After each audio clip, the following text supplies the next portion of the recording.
Welcome all. Stacey, you can take the middle, please. Mirwan, please sit next to me. Welcome. André, boa tarde.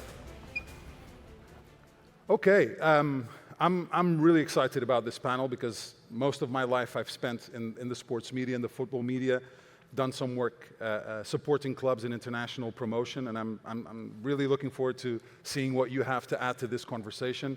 And first of all, maybe to set the stage, just a quick fire round, maybe a sentence or two from each regarding how you try to balance internationalization with keeping your identity for your support base.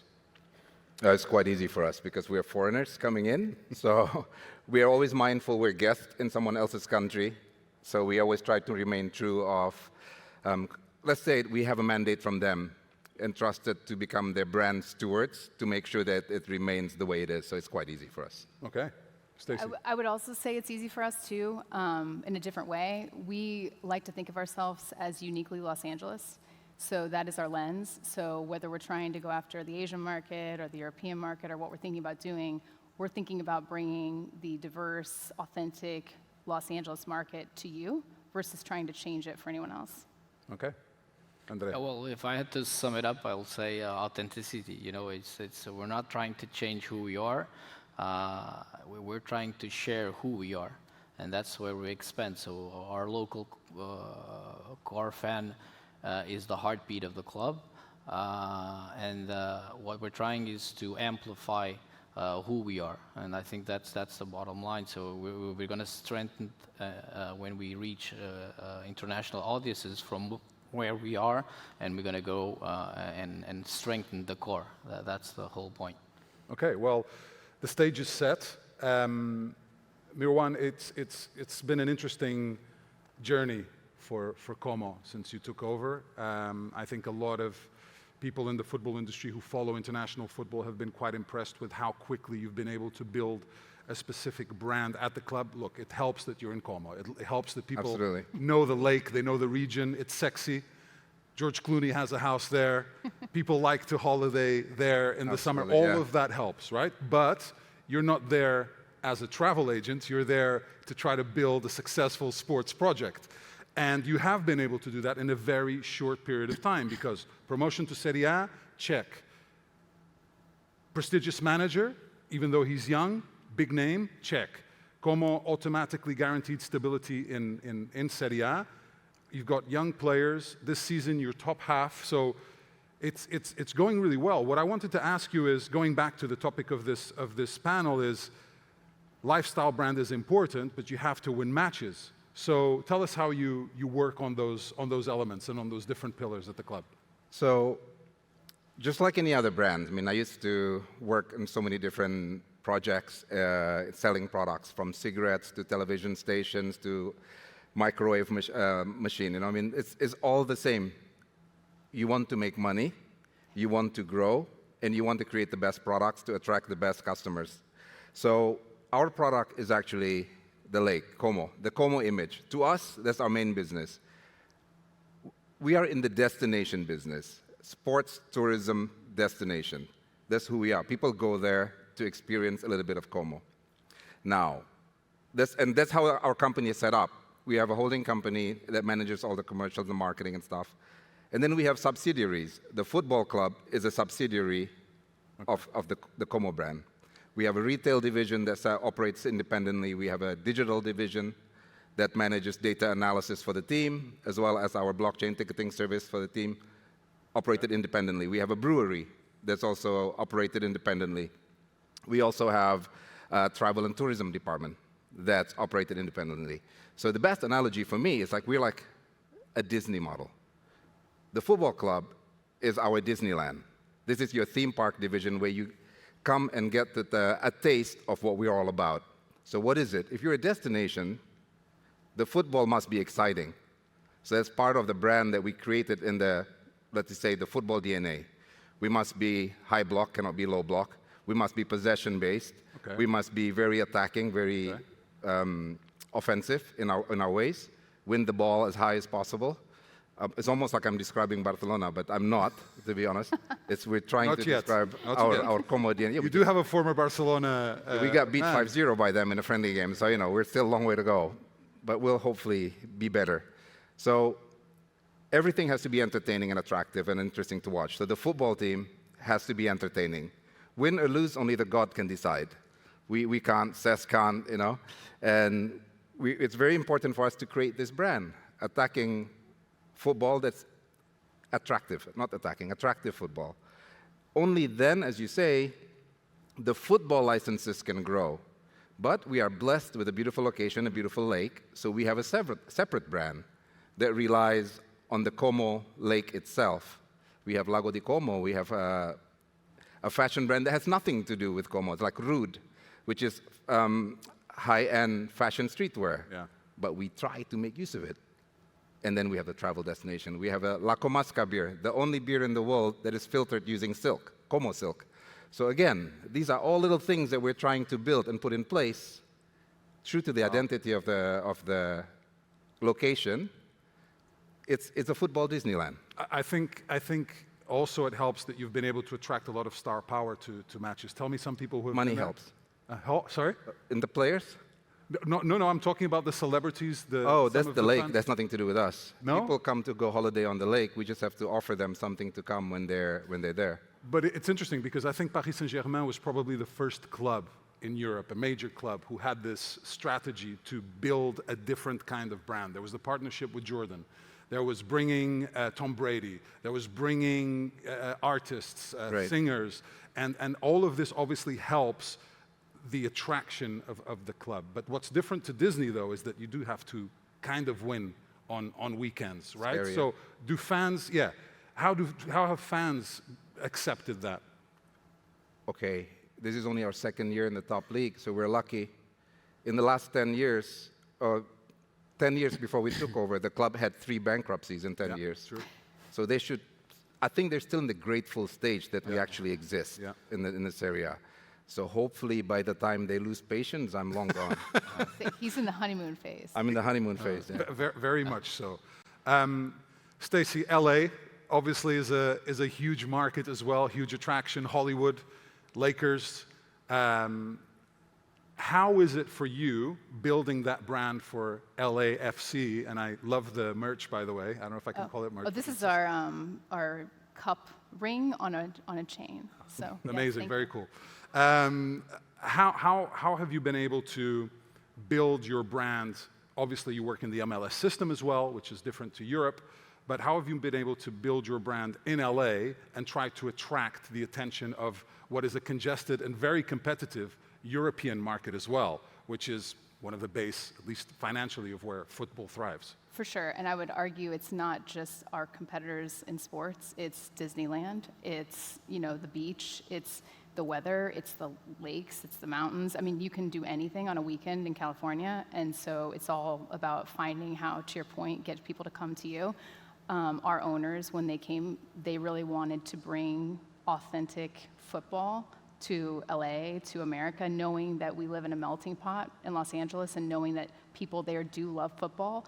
But how do we bring, I think you just talked about this, we have a lot in common, I'm realizing that, the attacking style of football and exciting football, forward football, that's how LAFC got started. Well, I mean, I think first it was street by street, block by block. It was going in bars, it was going in pickup games. It was really finding those core football fans and asking them what they wanted out of a club and building a club with them together. So we have the 3252, which is very similar to what you'd see in Latino football, European football. They cheer and chant the entire game.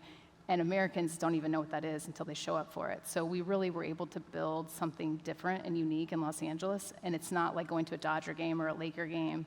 But I think the other thing our owners did know is that we had to win. In Los Angeles, you have to be a winner. That's part of the culture and DNA of Los Angeles. And the other thing you have to do is give back to the community, so be a force for good. So they looked at several pillars, and I don't think they put one necessarily over the other. And we're genuine and authentic, and I think that's what we go back to all the time: inclusivity, authenticity. If you look at the DNA of Los Angeles, that's what resonates with people. You can be who you are in Los Angeles, and you belong when you come into our club.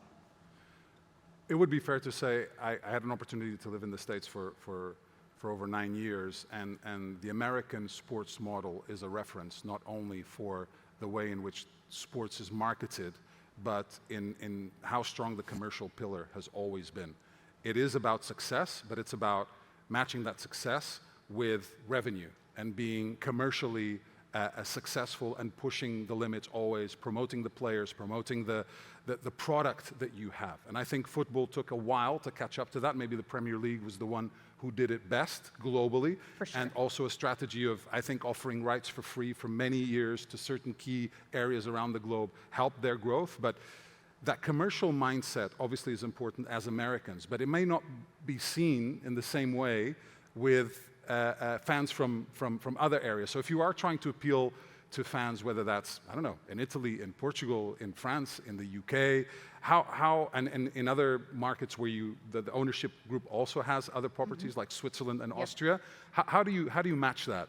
So I think we're a little bit like you. We're trying to bring our culture of Los Angeles to other people. So I don't think we're trying necessarily to get them to believe that our football is as good as the football that you watch. That's not what we're never going to win that battle right now. But I do think we're conscious about the differentiation of the American product versus the European product or the South American product, wanting to really make sure we show, our games do also have the celebrity vibe. I mean, we have celebrity owners, we have Will Ferrell, we have Magic Johnson, we have, great, athletes and Mia Hamm, Nomar Garcia-Parra. So we have this great diverse ownership group that brings it when it comes to celebrity visitors. So we have our version of the front row of, the Lakers. We have Field Suite 10, where we invite guests to come, which is right down where our supporters sit. So our supporters are with the celebrity fans, and it creates this, really engaging environment that people in Los Angeles love, but not just people in Los Angeles, people overseas love too. Everyone is enamored by the culture of the stars and celebrities of the Lakers and the Dodgers, and now we are trying to bring that to LAFC. So I think it's really bringing that unique piece that you can't find, and it's not about what's necessarily on the pitch, although that is our owner's goal too. I mean, we just signed Sonny from Tottenham, and that was very huge and intentional. Yeah. And we have the largest audience, or the largest market of Koreans other than Korea itself, just over 300,000. So it was a very intentional decision. We've been working on it for over 4 years, trying to get him here. Thought it came way before we expected, which is, I think, a testament to where, I think Messi coming and some of that really legitimized even further MLS. And so we see huge potential for us to continue to be more global and diversify over the next 2 or 3 years.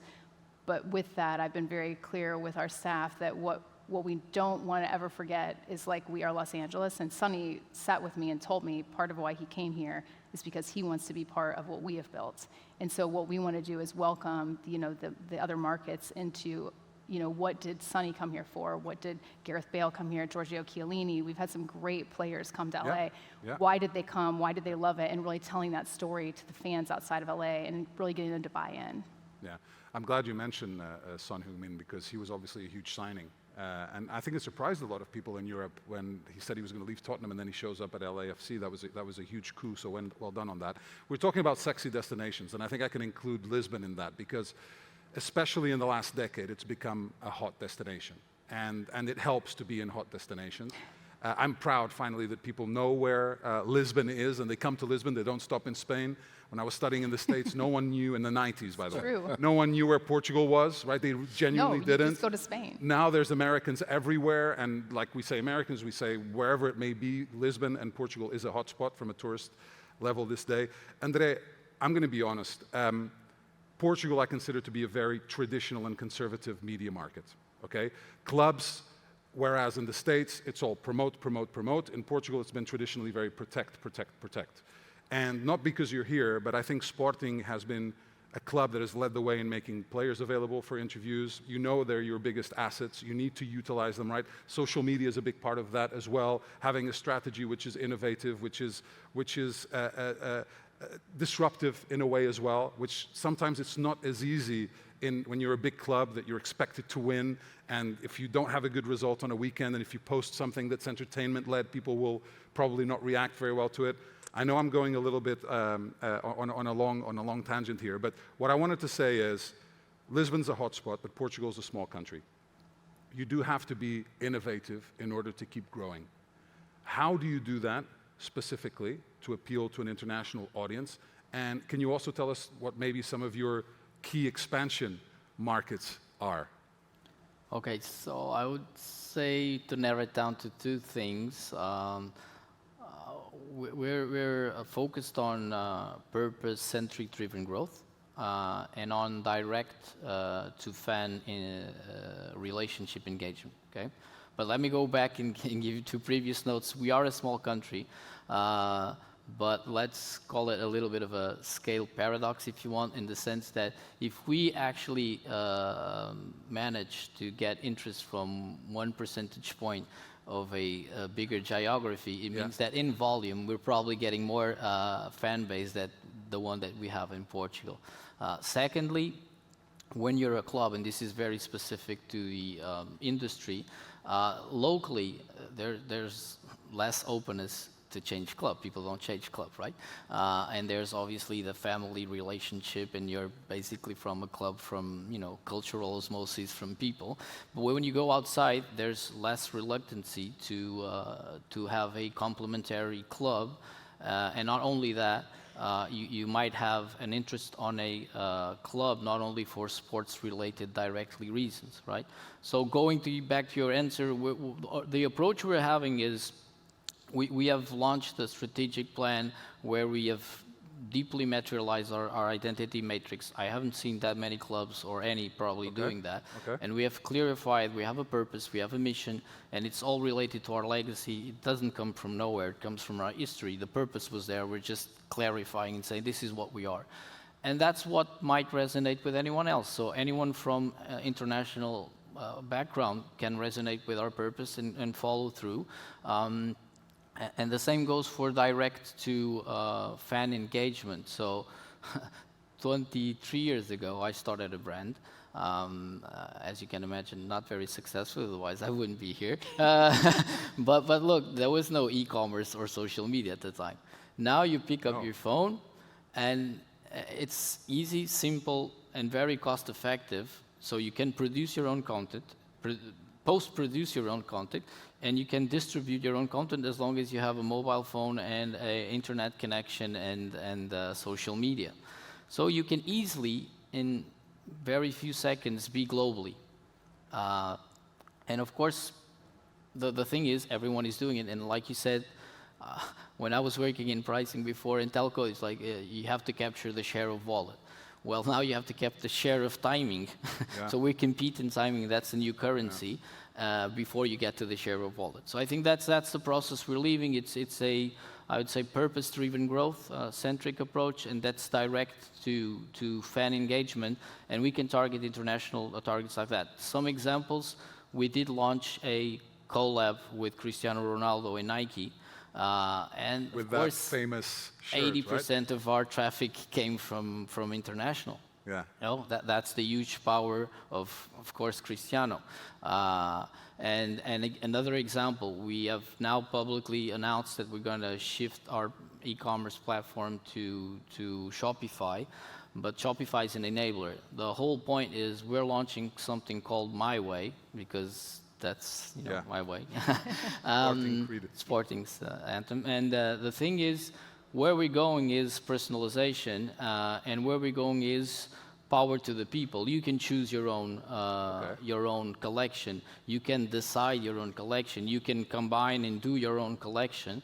And so it's about going close to people, and with the tools that we have right now, you can expand that internationally, and you can resonate with other people, not necessarily because they're a fan of the club or because of the sports impact. Of course, it helps, as you know, and Real Madrid is a good case. Of course, if you win on the pitch, especially internationally, if you have some type of players that attract a lot of people, that helps, and that will always be there.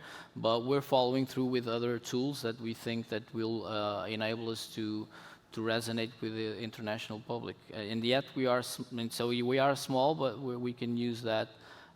Today there's tools. I think the question is, will we be successful or not? Because then there's a lot of competition with a lot more money also. Of course, of course. You mentioned Cristiano. Obviously, he's an ambassador for not only the club, but the player development and the academy, right? And you had many others. You had Nani, you had Simão, you had Quaresma, you had many other players throughout the years that have come from the Sporting Academy. Is that part of the strategy also that you try to utilize? The fact that Portugal, first of all, Sporting as well, has this history of developing players and star players, and even going back to Figo with another Ballon d'Or winner, right? You have 2 Ballon d'Or winners. Do you utilize that as well when you are promoting yourself internationally? It has to be, first of all, because it's part of our legacy. Secondly, because our core business is sports, you know, and players are the key aspect of that. And as things has progressed, by the way, it has been always like that. You know, the heroes are the athletes, okay? And it's good. And you mentioned in terms of content, let me deviate a little bit, but I think one of the things that I think we brought to Portugal more is they are heroes, but they are so humans, and some people tend to forget that. Okay, but they are the heroes that people are seeking to, and with the global era and digital era, they are now in some cases a lot more powerful than collectively brands. You know, there's one. You know, Cristiano Ronaldo again. He's the biggest brand in the world. Biggest brand in the world. And he's one man, of course, with a huge team supporting, but it's a one-man show. So you have, you know, a lot of examples in the music industry also. So they become influencers, and it's a one person, and they get more power or brand power than actually organizations themselves. Yeah. So that's a game changer. And obviously, we also have to leverage that. And being a club that has we have a talent hub. You were saying the team that was European champion, you know, what, 80% probably of came from your academy. Came from our academy. And of course, we need to leverage that because it makes sense, and because most of them are proud to have been trained in the academy.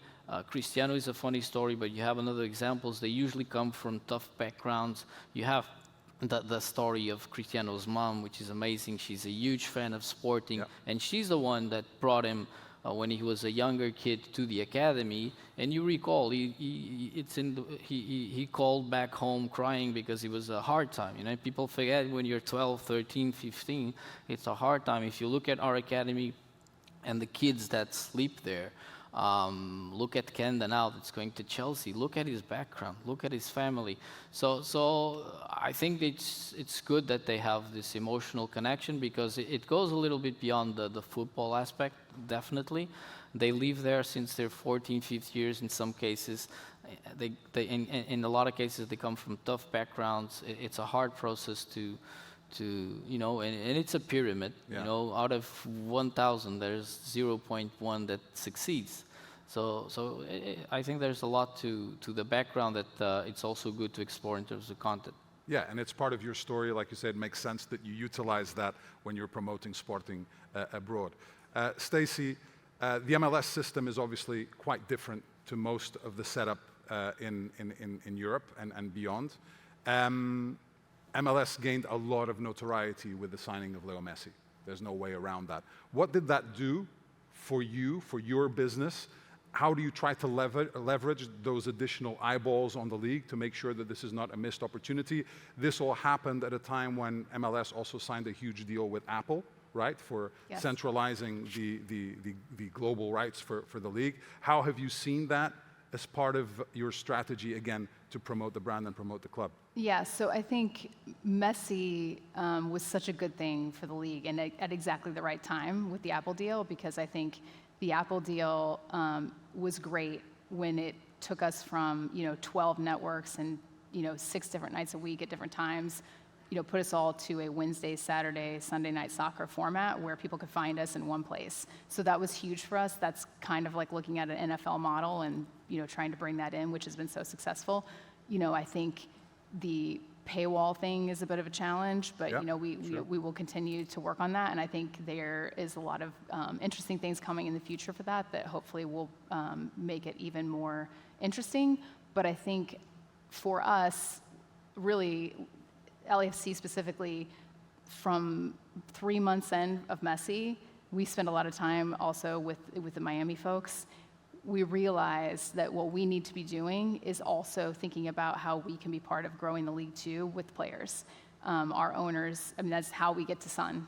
A couple of months ago, we've been spending months and months and hours of time as an executive team and a mostly football operations team trying to figure out what's that list of people, who are they, what are the best ones, and that's how we got to Sun in our market was, the market that we live in with the Korean population, with him as a person, how he fits in our brand. Our brand is built on joy. Our owners, really, that's one of our foundational things is bringing joy to people, especially in a world that we're living in today where it's for 90 minutes, I feel like it's our responsibility as a club to have people let go of what's going on in the world around them and really have fun and remember what they love about football or what they love about being together or why they're there. And Sonny plays with so much joy. And that piece has been an incredible piece that was almost like a bonus because we had calculated all these things out, but I hadn't really focused on this foundation of joy and what that means to football fans, what it means to the rest of our football players, to our locker room. And it's been this incredible boost that also our sponsors feel. I see it from every angle, but we spent hours and hours of time trying to figure out a model. So I have several versions of models, star player analysis that we built from the Miami deal. Okay. And what Miami taught me and my friend Xavi at Miami told me was, we built this model for what we could get back revenue-wise, because that doesn't even count the brand eyeballs, but just dollars, how we made this back up. It was bigger than any of their you have base case, high case, whatever. He's blew the whole thing out of the water. So we spent a lot of time with them, with the league, trying to figure out what that model looks like. So I would say it's several different things, but the biggest thing I think we got out of it is realizing our responsibility to the league to help it grow, because when the league grows, it's good for all of us, and we saw that live with Messi, and we feel like what we just did with Sonny is another version of that, and we hope that you see it, what Vancouver just did. You're seeing a little bit more of that, where people are willing to spend the money to elevate the play on the pitch. But for us, it was also about bringing in a player that matched our brand and is authentic to our city and our culture, and really, diving into that piece of, our city that we don't have at our games. We've had a heavy Latino base. We really have a good blend of Los Angeles, but that, we haven't had that Korean, supporter group. We have a supporter group since day one. Tigers, they're great. But now they're going to really grow, and they're going to really be part and represent what they actually are in our city. So I think Messi really just showed us what we needed to do in some ways to capitalize on that. And I'm hoping that the more and more clubs that do this, the league might also, eventually do some changes in how the schedule, our calendar, which I think would be a big shift for us to be able to get players in, because transfer windows are difficult when we're not on the same calendars. Yeah. And, us bringing in Sonny, it's a risk. And some years it hasn't paid off to bring someone in August when it's the end of your season, and it changes your locker room, and it changes, the course, and it's right before you're going into the postseason for us. So I think the calendar is a huge play for us to get in the global game and really get in the transfer game in a way that we haven't been able to before. So that piece I'm really looking forward to, and I think they're also going to over time look at how we can spend more money on players. That's going to be a thing too. Quick follow-up on Son. After you signed him, did you have a particular strategy to cater to the Korean market? So maybe more posts on social media in Korean, any kind of specific targeted communication for that, I imagine? So yes, speaking to them in their language was very important to us. But as far as how we speak to them, we feel like I said before, we want to speak to them in our language. So we want them to come be part of our language, and I think part of our strategy is really using Sonny to show how much Sonny loves to be in our culture, and Sonny really bringing the LA culture to life. And I think that's what will hopefully drive those people in. But we've also, really talked a lot in our, our leadership group and also with our owners and the technical side about, how do we build out like the future Korean talent? Because I do think, we want to keep this fan base, and it can't be we were fans of Tottenham, and now we're going to be fans of LAFC, and then, when Sonny retires or when he goes to his next place, like they're going away, we have to find a real strategy on how we bring in more Korean talent, I think, and show that pipeline. That's a big strategy of ours. And then also make them fans of our culture. So like these people live in LA and they're Korean, but they live in LA. So why do they love LAFC even post Sonny? So that's our biggest, I think, research project right now. When we get these people in, we have to learn, what do you like, what do you not like, how can we give you what you want? So that's what we're thinking we're spending the most time on in marketing right now, is really learning. We're in that learning phase. Mirwan, we're talking about Asia, obviously a continent that means a lot to you and the ownership, being from Indonesia. Do you have a specific global strategy that involves Asia and involves also connecting with Indonesia? With Indonesia, not so much, because Indonesia is not the right market for Como. So we choose not to address it specifically. We do have a strategy for Saudi, because we are in partnership with a few clubs over there. As we were trying to grow, we looked into whether we want to be a multi-club model, but we realized no chance. Managing one club is too difficult for us. We're not that smart. So we said, why don't we do partners with a lot of other clubs? So we now partner with Ajax, we partner with Gamba Osaka, with Pachuca in Mexico, Real Oviedo soon in Spain. We partner with Al Ula and Al Ittihad in Saudi. When we did that, we realized that in Saudi, Al Ula is a premium travel destination, just the same as us. So we have so much to learn with each other, and we can so much to grow from each other, exchanging database, exchanging ways to reach our target audience. Okay. And hopefully with Stacey, I can convince her later on that we should do a partnership with Los Angeles. We're both destinations, Lake Como, Los Angeles, Al Ula. It's very interesting, a very affluent destination, so to speak. Lisbon as well? Lisbon, could well be. No, Lisbon look at us as like we're the little boys, They're too successful. We're like nothing. It's at least about 3,000 Scottish fans who travel to our games. Since when? Since when we were in Serie B. Wow. We are a tourism destination. People come. We have a Como Isle of Wight chapter, Como Derby County. So we have become that. We embrace them. Yeah, Come hang out. Let's have drinks. Let's party. Maybe come watch a game. That's our angle. So if we can create a synergy between clubs and actually reach more audience, the more the better. Yeah, we're going to leave partners. Sorry? It's going to happen. We're going to leave as partners. Yes, we're going to leave as partners, hopefully. Okay. You heard it here first, exclusive on the Portugal Football Summit stage. How important was it to keep someone like Cesc Fabregas at the club? Because a lot of people wanted him in the summer. And he's part of your identity, which you were talking about, the kind of football you want to play, right? Yeah. Cesc is very important, but at the end of the day, just like anybody else, when people come to him, or people come to me, I would also entertain to have the interview. But do you want to leave? I don't think he ever wanted to leave. He wanted to see what he's worth and all that kind of stuff. He never wanted to leave, so it was very easy to retain him. I didn't have to put an effort into it. But for the brand, it's big to have him, right? It's very, very important, but we're also very mindful about our succession plan. So he is very much involved in choosing who is the next guy in line to come into Como. That's why we have Ocean Roberts, who is the technical director of Wales previously, technical director of Morocco. His job is to create this coaching pipeline where Cesc sits also. And Cesc, as a shareholder, also sits in like, who should replace me? He also has worked with me in choosing who should replace me in the event that I get hit by a bus, hopefully not, or the owners get sick of me. But, you never know. And I think succession planning is very important in an organization. And it starts with the key positions. Cesc, mine, CEO, we all have our succession planning very, very early. André, we're coming to the end of our session, but I wanted to ask you about what a competition like the Champions League does for Sporting and its brand. Because Stacey has the MLS, Mirwan has the Serie A. Sorry? Mirwan has nothing. He has the Serie A. That's a big brand. Liga Portugal is not a big brand internationally, right? So you have to make the most out of the success you have on the pitch winning titles, getting into the Champions League. What does that do for you as a brand as well? Well, it does a lot. First of all, immediately we cash in a lot of money, which helps everything, as you might imagine.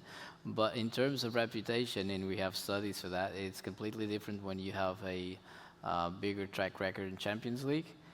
Because then in terms of, we have a study from Brand Finance, it's pretty clear once you start performing well or you start entering the stages of Champions League, the awareness and regarding the brand is a lot higher, okay?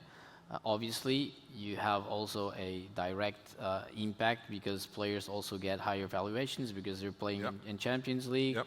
And so any cast of doubts that might occur from playing in Portugal also are sometimes evaporated by that. So you have a lot of direct and indirect spillover effects from being in Champions League. And in terms of brand recognition and awareness, it's huge, right? It's huge. It's huge. It's going to the global stage, you know. It's Yeah. the Hollywood of One final of question, football. just a few seconds, André, while I have you here. We talked about the power of the player brands and talked about Son, talked about, you know, actually as a coach, Cesc, talked about Cristiano, but when it comes to currently, how excited do you get, or how excited does your team get when you have a player that has a profile in a new market, and how much do you invest in saying, okay, we need a strategy for this market to make the most out of this? One thing clear, we don't select players for that reason, which I have heard that some clubs do. So we select them because we think they're the best for the team to perform on the pitch. Right, but after you have them? But after we have them, of course, we are trying to target specific targets because, for example, if you look at social media, a lot of the audience impact or some of the huge impact comes from the player's profile that you have. Yeah. Okay? And what they become or not become in terms of popularity. That's it. So sometimes you see clubs that are in theory smaller than others and they have a larger audience in social media, and that's because they have specific players that bring a lot of audience, especially for some geographies that have a lot of people and that follow more players than actually clubs from their teams. America Latina is a good example. And if you have a player from Colombia, Brazil, etc., that comes and attracts a lot of people from those countries. So what we try is to leverage that with targeting messages and marketing, so that we can leverage that. We are not so efficient as I think we can be, but that's a process that we need to definitely have, and that we are optimizing as we speak. Well, look, I really wanted to thank all three of you for sharing your Thank you. experiences, your expertise, your insight on your different realities. I think it's been fascinating to learn the complexity of the different markets, but how important it is. And you mentioned that we really live in the attention economy, and we're competing, and football is competing with not only other sports, but streaming platforms, social media constantly, so there needs to be a specific strategy to be successful, and you shared a little bit of what your respective clubs try to do to kind of break through all the noise and be able to be relevant. So our thanks to André, to Stacey, and to Mirwan. Thank you very much. Thank you. Thank you. Thank you, Pedro. Thank you. Really enjoyed it. Yes, me too. Obrigado, André. We'll be right back with another session with Pep, the former Portuguese legend, right here.